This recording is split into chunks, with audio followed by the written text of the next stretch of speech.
ఇప్పుడు నేను చెప్పవలసింది ఏంటంటే చాలా ముఖ్యమైనది.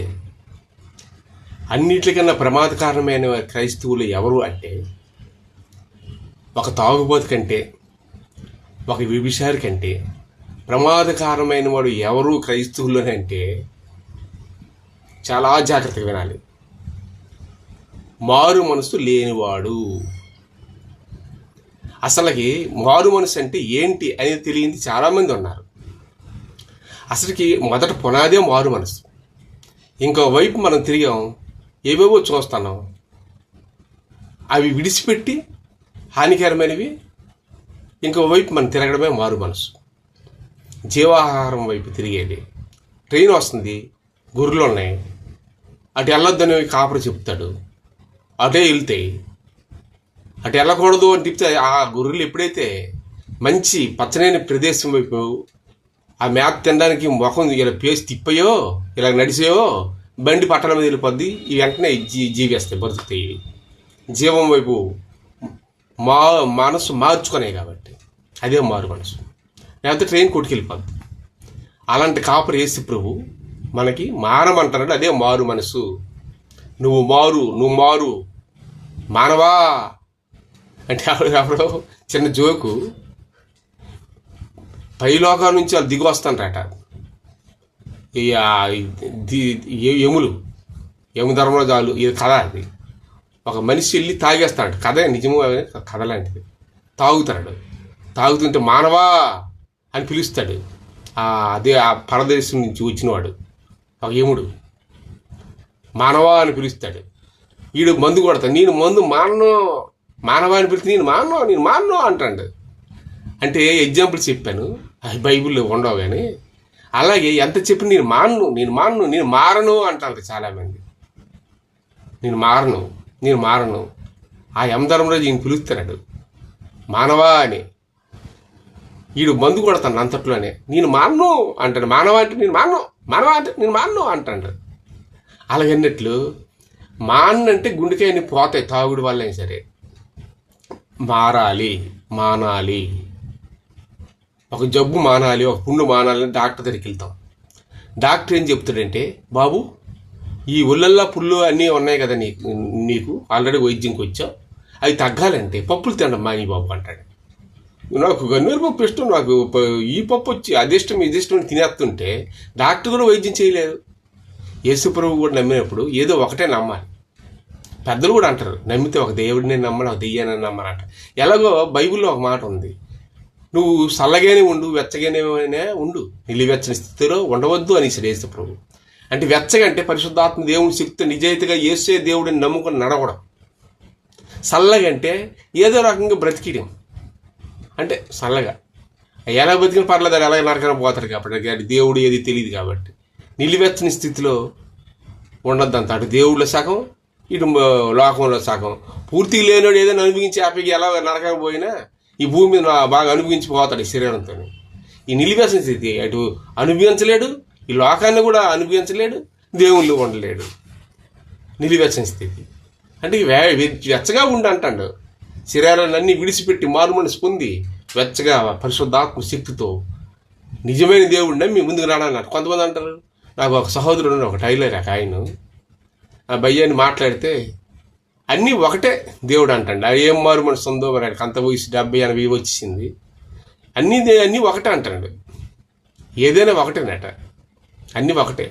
మరి జీడిపప్పును గన్నేరు పప్పు ఒకలాగా ఉంటుంది, తినివచ్చు కదా, పైకి పోతాడు కదా. ఏది అన్నీ ఒకటి కాదు. మనకి హానికరం చేసింది వదలాలి. ఇప్పుడు డాక్టర్ దగ్గరికి వెళ్ళేటప్పుడు మందులు చూస్తాడు, ఎక్కడ వాడేవి, ఇవి లేటివ్ వైద్యం చేయించుకొని అవి తీసే అంటాడు. వాటి వల్ల నీకు అది సబ్జెక్ట్ అది పక్కాగా మంచిగా ఇవ్వలేదు, ప్రొఫెషనల్ మెడిసిన్ కాదు, నేను ఎంబీబీఎస్ కాబట్టి అని పెద్ద డాక్టర్లు అన్నీ వాళ్ళు ప్రొఫెషనల్గా మళ్ళీ మందులు రాస్తారు. పాత వదిలేయాలి. అవి ఇవి దొరికిన అన్ని నీటిలో పెట్టి తాగిస్తే మనిషి పోతాడు. పాతవి విడిచిపెట్టాలి, కొత్తవి వాడాలి. అలా యేసుప్రభు చెప్పినవి ఆయన వైపు నువ్వు సిగరెట్ మానే, మందు మానే, అబద్ధమొద్దు, బూతులొద్దు విడిచిపెట్టాడు. అందుకే యోహాన్ గారు భూమి మీద వచ్చేటప్పుడు యేసుప్రభు కన్నా 6 నెలల ముందు జకరియకి పుడతాడు యోహాన్ అనేవాడు. అది దేవుని ఆజ్ఞ. జకరీ ఊరందరికీ చెప్పేస్తుంటాడు, యోహాను ఇప్పుడు నాకు పిల్లలు లేరు, పిల్లలు పుట్టారు, అతను పిల్లలు లేరు కాబట్టి గుడ్రారు అనమాట ఎలిజబెత్. అందుకని దేవుడు ఏం చేశాడంటే నోరును బంద్ చేశాడు. నువ్వు నోరు మాట్లాడితే ఇలాగే చెప్తావని, మాట్లాడకూడదని నోరు మోగ చేశాడు జకరీ ఒక యాజకుడు. అప్పుడు యేసుప్రభు కాదు, యోహాను గారు పుట్టారు 6 నెలల ముందు.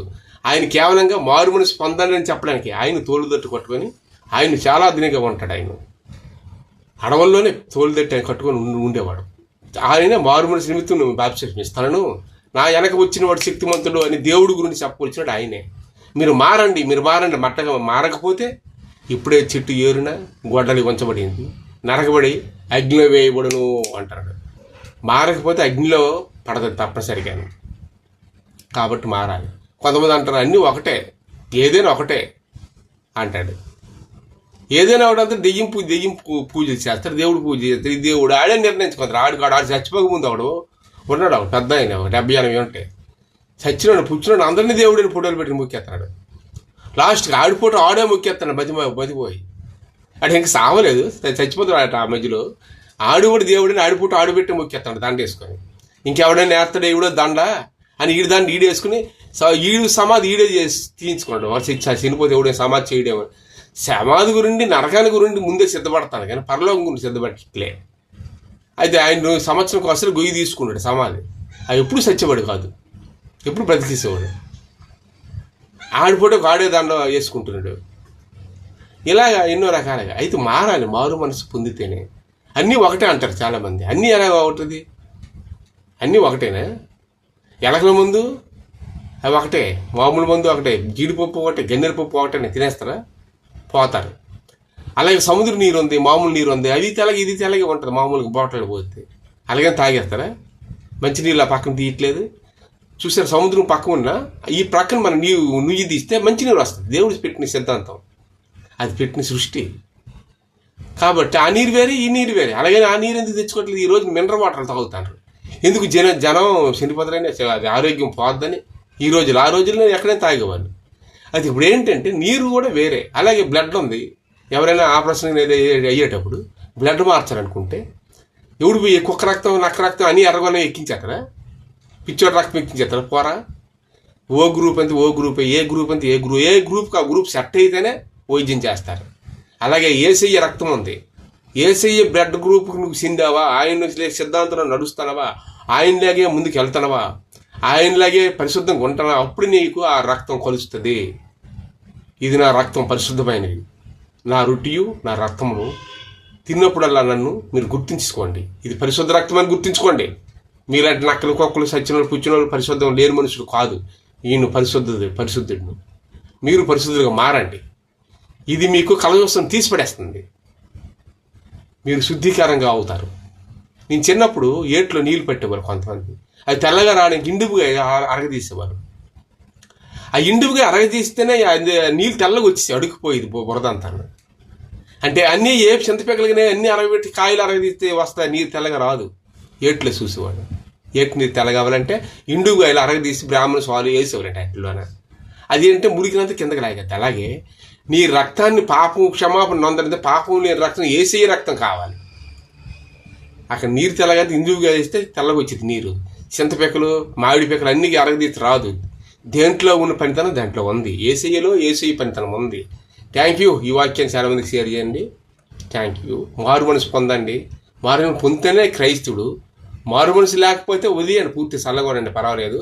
ఈ లోకంలోనే ఏదైనా అనుభవించి శుభ్రంగానో తిని ఎలాగో నరకంకి వెళ్తాం కదా, శుభ్రం తినేసి ఇష్టసారంగా తాగేసి ఏదో పడిపోండి అక్కడికి, అక్కడ పర్వాలేదు. ఎలాగో పర్లకు వెళ్ళమని నిర్ణయించుకున్నప్పుడు అయితే మాత్రం.